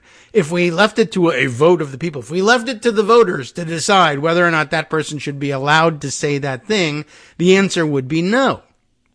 But because we feel it's important to democracy as a whole, as a concept, as a working model for governance, we protect it nonetheless. And we say that even though on a democratic basis, when you're talking about, the popular will, it would be democratic to ban this speech, we instead enshrine the right to free speech in the Constitution. In other words, it's where we park things that are so important that even though they are undemocratic on their face, we allow for them. Now, I know because we've dealt with First Amendment issues all the time throughout our history, it's very familiar. And it's become so familiar to us that enforcing the undemocratic concept is mistaken for democracy itself, which is amazing. And I bring that up as a preface to the very good point made by Andrew Koppelman here. Again, his piece is titled, "There's Nothing Undemocratic About Barring Trump from the Ballot." Now, I need to ask whether there's anything undemocratic about barring these leaf blowers, because they're back again at a somewhat of a distance. Terrific. But you would think I lived in a forest, but not a Finnish forest where they rake all the time, you see. Anyway, Koppelman says in the subheader here, or someone imposes on him a subheader that says, "Some take a dim view of using the Constitution to disqualify the former president, saying only the voters have the right to decide." Well, there are some big holes in their argument, and he addresses them here. The Colorado Supreme Court, that's where it starts. Their holding disqualifying Donald Trump from the ballot and the similar ruling by Maine's Secretary of State have been widely denounced by various members of the pundit class as undemocratic. There are plenty of grounds for worry about these decisions, but this can't be one of them. These critics' fears about what's at stake as far as our democracy is concerned have been badly misplaced. It is only because of democracy thwarting provisions of the Constitution that Trump has any hope of becoming president again, or indeed, I would say, had any hope of becoming president in 2016, because what's he talking about? What are the democracy thwarting provisions of the Constitution that everybody thought were just fine in 2016? And the answer there, obviously, I think, if you haven't hit upon it yet because I've been confusing you or distracting you with leaf blowers, the Electoral College. Trump lost the popular vote by millions in 2016, but everybody sat there and said, well, nothing we can do about it. The Electoral College, which is anti-democratic, says he's going to be the president, and everybody just allowed it. The whole world allowed it. We almost saw the dismantling of NATO and the overrunning of Eastern and Central Europe by Russian forces as a result. But golly, nothing we can do. We valued it that much. But it's an anti-democratic provision, right? The guy who lost the popular vote becomes president anyway, because, and we all know what we were taught about the Electoral College in school. If we remember anything at all about it, it's, well, yeah, it was kind of an anti-democratic thing, but the founders were concerned about populist movements. And they envisioned the Electoral College as a very different kind of a thing, and we've morphed it into something different. But they definitely did mean to leave the decision-making about who was going to be president to someone other than or to some source other than the popular voice. Anyway, let me get back to Koppelman, because he makes a fine argument here. These decisions have been criticized on grounds of democracy, even by thoughtful writers who regard Trump as a threat to America. They make what may be called the argument from democracy. That is, Trump must be stopped, but the appropriate, indeed the optimal way for that to happen is for the voters themselves to consider and reject him. A get out of a second Trump term free card from the judiciary simply won't do. It also won't do, apparently, from the executive, the Secretary of State. Even the New York Times, generally reliable Charlie Savage, or the New York Times' generally reliable Charlie Savage, writes that the ruling, quote, pits one fundamental value against another, giving voters in a democracy the right to pick their leaders versus ensuring that no one is above the law. Kurt Lash, likewise, says, let the people make their own decision about Donald Trump. Well, not a particularly persuasive formulation, to be sure, but can we get any more of the setup in here before revealing the big point? I don't know. Probably not. So we'll continue with this after the break. About to get started. Here comes the break music. All right. They don't seem to notice, Koppelman continues, that the people have already rendered their own decision precisely by the gold standard means that they all suggest.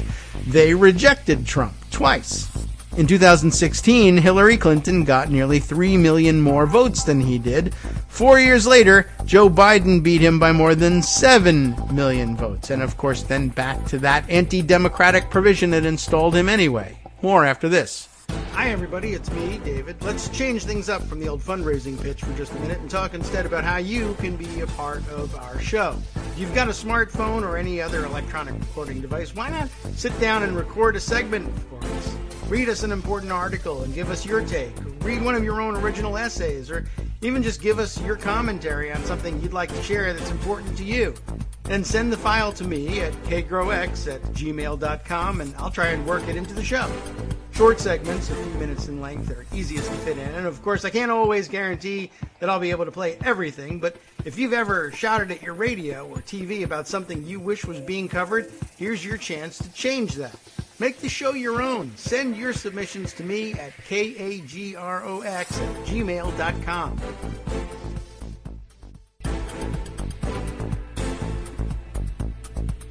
All right, welcome back now to the Kagro in the Morning Show here on Netroots Radio. Let's get back to it. I interrupted a good flow of a good article here from Andrew Koppelman, but let's continue on. He was just illustrating for us once again that, and it's a good point, and it can't be made too frequently, this idea that there's a oh my God, horrors, there's a provision of the Constitution that's anti-democratic, and we enforce it all the time, and so much so that we have forgotten that it's anti-democratic.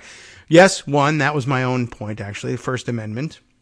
And by the way, take the rest of it, the Second Amendment, Third Amendment, Fourth Amendment. I don't know how often we deal with the Third Amendment. As I've said before, probably the least litigated, as my brother used to say, and still says, but least litigated of the Bill of Rights. But anyway, Second Amendment, by the way, falls under the same topic, really. I mean, how often have people said, in the popular will, we'd like to do something, if not get rid of the guns, to restrict the access to guns, and the gun rights supremacists really say, well, you can't, because our interpretation of the Second Amendment, one, is completely out of whack with what even the founders may have been saying, but it's absolute.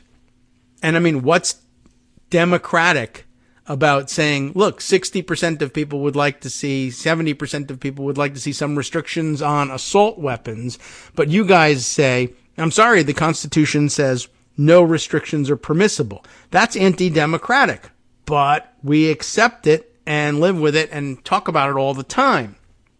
And then pick the rest. Fourth Amendment, I mean, it's a little harder to see than it is with free speech, perhaps, but okay, well, we seized this evidence of this horrific crime for which everybody wants this person jailed, executed, what have you. We've caught a pedophile, mass murderer, yada, yada, whatever the worst possible thing could be, and we need to do something about it, but there's a technical problem with the way the evidence was seized. Well, the popular will would say, who cares, hang them anyway.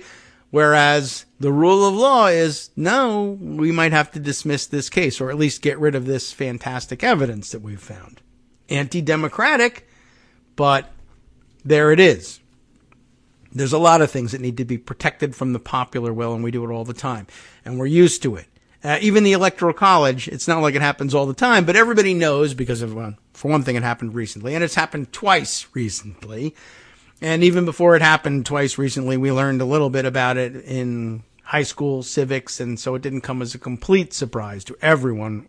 Anyway, but it is, as Koppelman points out, only because of the Electoral College, an unpopular constitutional relic, by the way, that the American people do not get to make their own decision by majority vote. If they did, then a party as extreme as today's Republicans could never hope to secure the presidency, or, for that matter, the Senate.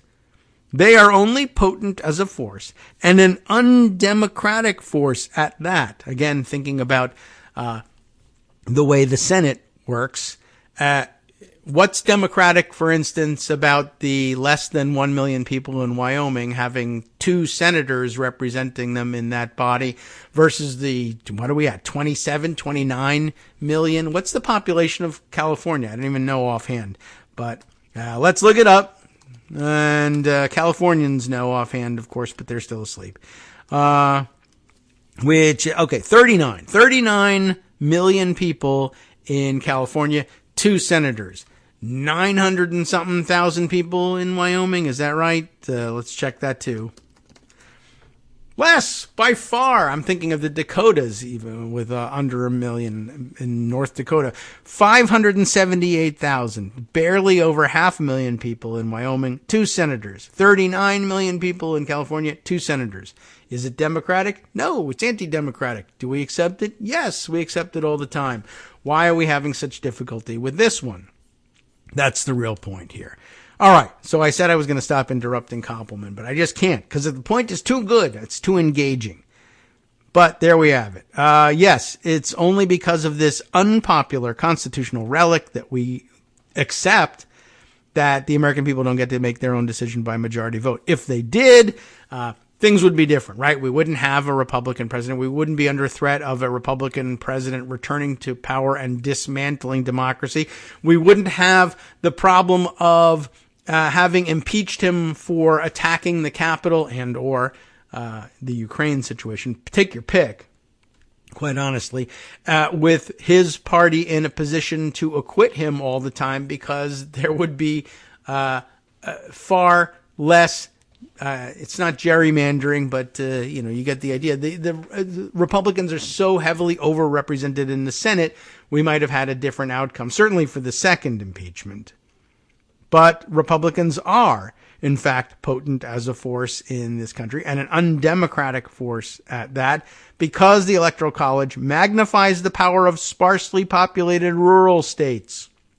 If in 2020, Trump had won 45,000 additional votes in Arizona, Georgia, and Wisconsin, he would be president today, right? 45,000 more votes. Sure, if he'd won more votes, he'd be president. Yes, but he still would have fallen 7 million votes short to Joe Biden.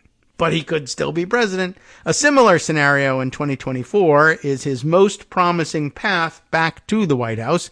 What those making the argument from democracy have glossed over, in fact, is that it is exceedingly likely that a majority of Americans will reject Trump for a third time. It is, however, quite possible that they will be thwarted again by the Electoral College. And if that's Trump's path to the presidency, and it is probably his only possible path, it would be yet another defeat for democracy. But we would all swallow it anyway, because we're just used to that one for whatever. I don't know if we would all swallow it this time, but they'd certainly try and make us swallow it. And it's as anti-democratic as anything, and I don't know, the pundits simply refuse to see it that way for some very strange reason, which I guess is Republicans get whatever they want and Democrats have to shut up. It's kind of the way it has always been, and not certain why that is the case. But yes, there you have it. Now, there's more. I express no view here, he says, about the legal merits of the decisions handed down from Colorado or Maine, though the New Republic's Matt Ford has argued that the Colorado decision was sound. I will simply note that the argument from democracy, as opposed to the argument from nowhere that J. Rosen talks about all the time. The argument from democracy has nothing to do with those legal merits. It's really just an objection to the provision in the 14th Amendment that bars insurrectionists from office. But if we're going to allow our Constitution to organize our politics in undemocratic ways, and we have been, we are, I guess, then the same reasons apply even when the undemocratic ways are less familiar. And that's all it is. Well, we know about the Electoral College. It's no surprise anymore. So undemocratic, yes, go for it.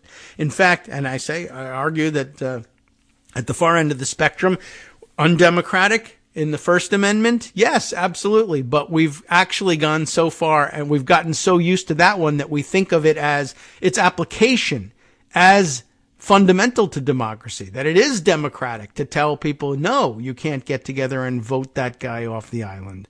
Not when it comes to speech, you can't. Were Trump to be excluded from a ballot, Trump voters would, of course, claim that they have been cheated. But they will claim that anyway, in any possible scenario in which Trump does not win re-election. He will lie about the outcome, and they will believe him. We have already run this experiment, right? We don't need to guess about this. Almost 70% of Republicans think the 2020 election was stolen by Joe Biden, even though that claim was rejected by every judge it came before, including Trump's own appointees. These voters are insulated from reality here, as with climate change, vaccination, and many other issues. There are good reasons to worry about the consequences of Trump's disqualification on the ballot. It's hard to predict what might happen if the Supreme Court upholds it. Plausible, scary scenarios and possibilities abound. Some states would doubtless defy it. We haven't really talked much about that one. And nominate Trump anyway. Some Trump supporters would respond the way they did on January 6th. But here we are no longer talking about democracy or law. This, too, is an interesting observation. The problem of how to manage Trump's supporters is like the problem of how to prevent China from invading Taiwan, or how to keep Hamas from again committing mass murder and rape. Where the rule of law is insecure, the question of how to handle violent, unscrupulous bullies is a prudential one. And sometimes it's, extra-constitutional or even extrajudicial is the only way to deal with it. As a practical matter, this had to be settled, by war or by violence, as we did in the Civil War. Is it justifiable? Well, you're going to have to tell me after the fact. Sorry. I mean, you can't sue China out of invading Taiwan. They're just going to do it. Well, are you going to stand up to it or are you not? Well, it would be anti-democratic. We didn't poll the Chinese people for how they felt about it. Well, that's right. We didn't. Sorry. Sometimes these things happen. Of course, the most dangerous of those bullies is Trump himself. There is no rule book in such matters. Anyone who has no doubts about how to handle them misunderstands the chaotic contingency of human affairs. Even the people who have no doubts about the fact that we'd have to respond to them extra constitutionally, and I have no doubt that we may eventually have to do that, but I do recognize, I think, the chaotic contingency of human affairs. I think that's fair to say. And by the way, along the way, he made the observation that there were states that might defy such an order and nominate Trump anyway. Trump is, of course, appealing the Colorado thing, and I did see a snippet of his filing the other day, and one of the more imaginative things, but a bit of an eye roller, is he's claiming First Amendment protection here, saying you're getting in the way of the First Amendment rights of party activists in Colorado to nominate the person they want. You're interfering with their freedom of association guaranteed to them by the First Amendment, and so we have to now unpack that one. That's a bit of an eye roller, but it's there. But of course, it's interesting because it gives us a chance to argue about the First Amendment's undemocratic underpinnings and say we're happy with those. Why are we unhappy with the 14th Amendment's undemocratic underpinnings? By the way, the leaf blowers have returned. I've cursed myself in that one. So you'd think there was that many. You'd think we were living in a forest here. I think they could probably have gotten rid of these damn things by now. But anyway, all right, back to Andrew Koppelman's conclusion, which I've ruined with all the side comments here. At the level of principle, however, the question of whether democracy should be checked by the 14th Amendment's disqualification clause is just like the question of whether, because of the Electoral College, the American people should be ruled by a president that most of them voted against. In each case, the rule of law depends on accepting the imperfect system of law we have inherited. The disqualification clause is less well known, but that's only because since the Civil War, there hasn't been a presidential candidate who deployed mob violence to try to steal an election. Right? Good, and thank God. So, the fact that everybody else has been well behaved doesn't mean that there isn't a provision of the Constitution to deal with people who are ill behaved. It just means we haven't had to use it yet, so get used to it. But there's another distinction worth noting. The Electoral College provisions of the Constitution have become a pointless dead weight. Their nasty pro-slavery purposes forgotten and irrelevant. By contrast, the disqualification clause is highly relevant, even prescient, and it would be serving the very purpose for which it was enacted, to bar those who have attempted to destroy America's government, thereby betraying their oaths of office, from ever again participating in that government. A lot of good points made there. By the way, Andrew Koppelman is the John Paul Stevens Professor of Law at Northwestern University and the author of Burning Down the House, How Libertarian Philosophy Was Corrupted by Delusion and Greed. Wow, quite a title. Okay, that's forthcoming for those of you who are going to race out and try to buy it. I guess you should pre-order it and hold out and wait for it. But good points made there all around, just generally speaking, that we're so used to certain provisions of undemocratic measures being enforced in this country that we forget all about the fact that they're undemocratic. And thankfully, we've been lucky in not having to enforce the 14th Amendment for some time, but now we're forced to do that after all. And to say that it's undemocratic to do so isn't really applicable here, especially as Trump himself will be in court arguing for other undemocratic provisions to be enforced against his critics, oddly enough, given that it's a First Amendment objection. Anyway, I thought that was pretty good and fodder for some good discussion, even though the leaf blowers didn't want us to have that discussion. All right, other ideas to share with you today, and we still have Friday to bring out some of the other weird stories that we might not get to. Let's see. All right, yeah, this one was about the bomb threats, and we definitely got to that one. Oh, yes. Speaking of other loose ends and threads to go back to, I don't remember what reminded me of this the other day, but as it turns out, this is back in the news, and we did mention Kentucky earlier today, and that's something, too. I wondered, it's probably not connected to the fact that there was a bomb threat there in their capital, although that may have had just more to do with the fact that Kentucky's state legislature convened for its session right away at the beginning of the year. So it was I guess maybe something more of a target, but I don't know about the other states on the list. Anyway, we were talking about secretaries of state being in the crosshairs, but how about other more local, similar officials, county clerks? In fact, county clerks in Kentucky. I don't think this would have motivated the bomb threat from the particular sector from which I am guessing the bomb threats arose, but it's still interesting news and a loose thread to check back in on. The Hill reports Lauren Sforza with this piece. Former Kentucky clerk in gay marriage case must pay an additional $260,000. Do you remember this case? You probably will when we get back around to the name. The former Kentucky clerk who refused to grant a gay couple a marriage license, way back in when? 2015, must pay an additional $260,104 extra to that couple, a federal judge has ruled last week. David Ermold and David Moore sued former Rowan, is it Rowan or Rowan? I don't know, County Clerk Kim Davis, remember her? In 2015, after she declined to issue the couple a marriage license because doing so would violate, as she said, God's definition of marriage and her religious beliefs as a Christian. The additional fees Davis must pay are on top of the $100,000 in damages that she was ordered to pay to Ermold and Moore in September after losing the lawsuit that the couple brought. I think I missed that news entirely, and I'm sorry about it, but now we have the interesting news of an additional $250,000.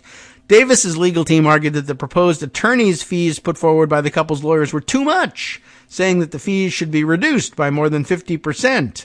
U.S. District Judge David L. Bunning sided with the couple and awarded them $246,026.40 in attorney's fees and $14,058.30 in expenses, according to court documents published last week. Bunning said that the couple's requested attorney's fees were reasonable in his order.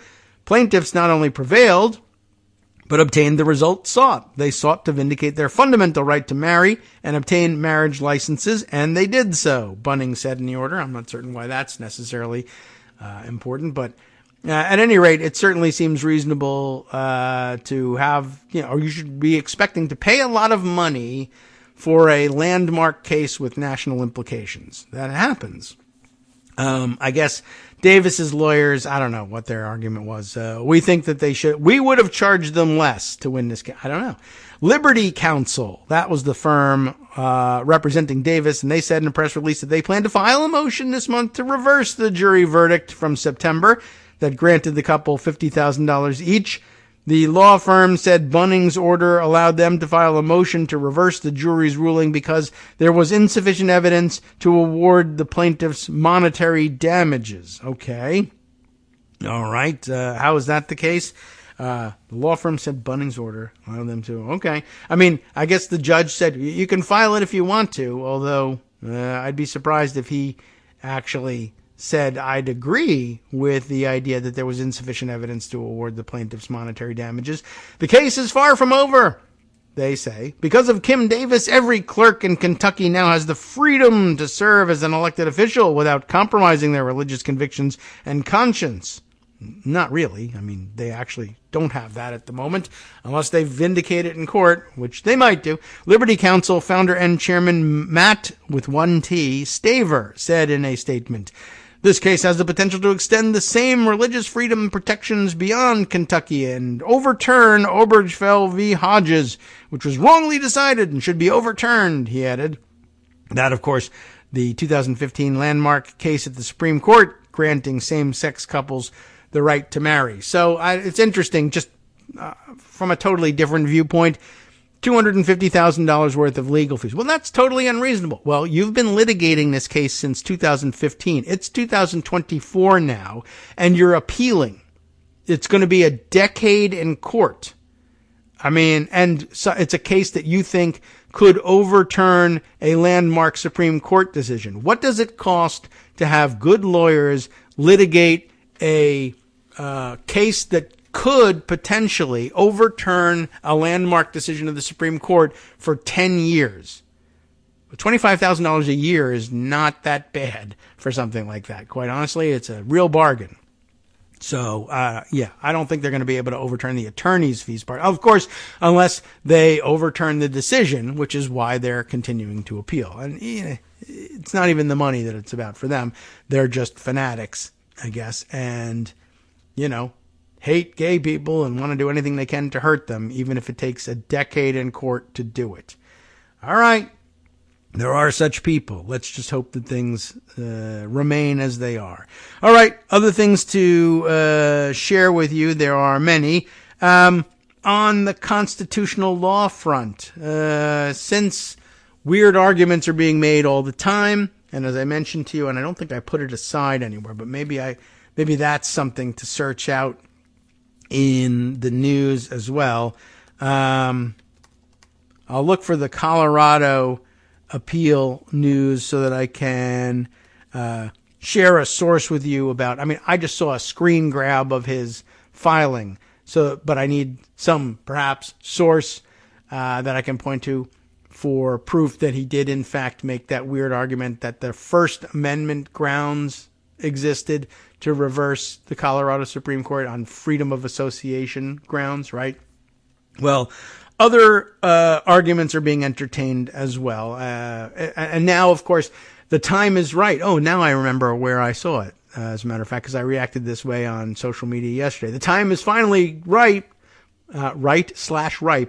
for my claim of interpretation of the impeachment clauses, that impeachment bars presidents from being eligible to issue pardons and reprieves. It's not true, but as long as we're entertaining wild interpretations from the Trump camp, we might as well throw this one in there as well and reverse and revoke the various pardons and reprieves and others issued by Trump after, I guess, even his first impeachment. It doesn't require a removal from office, my interpretation, so probably completely bonkers, but so are some many other things.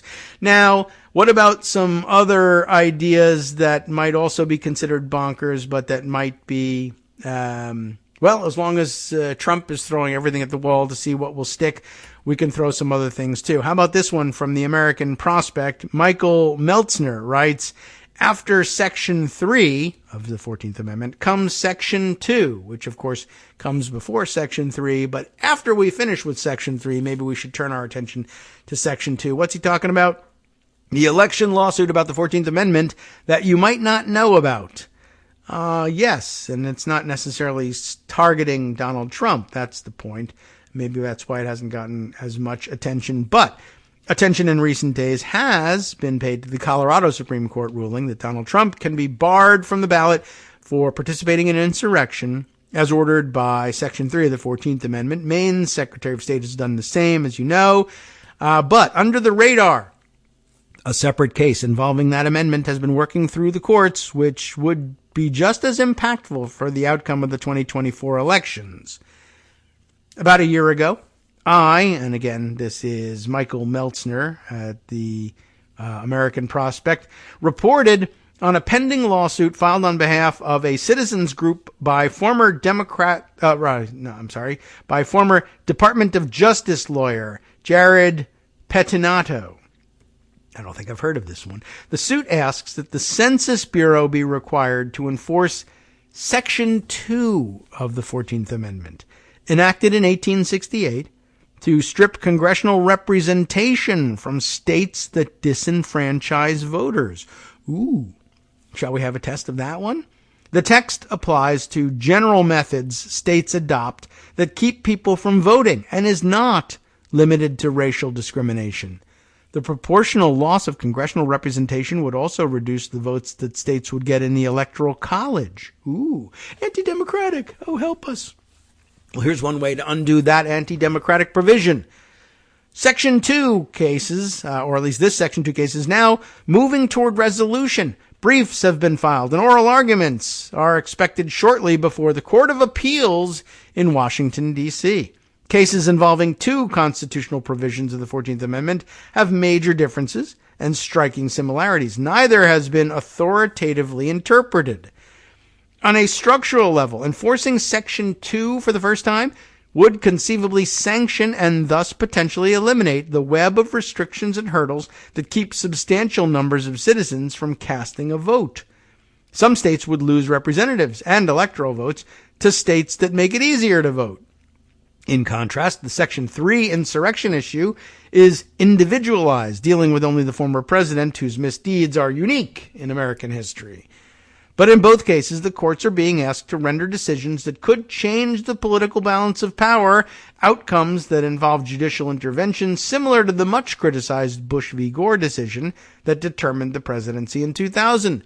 Finally, the odds are that the Colorado case will be reversed by the Supreme Court, while the future of the citizens group challenge under Section 2, while a long shot, is far from settled. In the Section 2 case, a trial court decided that the plaintiffs lacked legal standing. Their favorite invention. In large part because they hadn't sufficiently shown that the specific states would certainly lose and gain seats. But Pettinato's complaint alleges at least one concrete disenfranchisement scenario, and others are obvious as well. Wisconsin's 2011 voter ID law prevented 300,000 registered voters who lacked identification from casting a ballot, according to U.S. District Judge Lynn Edelman. This finding was accepted as true on appeal and should be accepted as true at this stage of the Section 2 litigation, as 300,000 registered voters is approximately 9% of Wisconsin's total registrants. The complaint reasons that Wisconsin should lose 9% of its representatives, equal to one member of Congress and one electoral vote. Another state would then gain that representative and electoral vote. It may be significant that DOJ lawyers have now injected a new defense in their brief in the Court of Appeals, a move that often signals a belief that the theory relied on in the lower courts is ultimately unpersuasive. This is a very interesting concept. I don't know if we can get all the way through all this, but let me try one more paragraph here. It's amazing that given the central role courts construing constitutional texts play in our public life, the terms of operationalizing the 135 words of Section 2 have never been settled in over 150 years. All right, that's probably about as far as we can really get, but it puts us in the class that we were just talking about with Koppelman. It's there. It's on its face, very easily understandable. It's just never been done before. Therefore, its anti-democratic nature is scary and frightening to us. Well, understandable, but wrong. Kagro in the morning with David Waldman. Just another idea to think about as we close things out here for the day and hand things over to Justice Putnam for the West Coast Cookbook and Speakeasy coming up next right here on Netroots Radio. Let's just dive in and see what he's got up top. The GOP Dog and Pony Show at the border gives Democrats an opportunity to contrast with the Republicans' cruel theatrics, stunts, and fear-mongering. But will they take it? Stay tuned.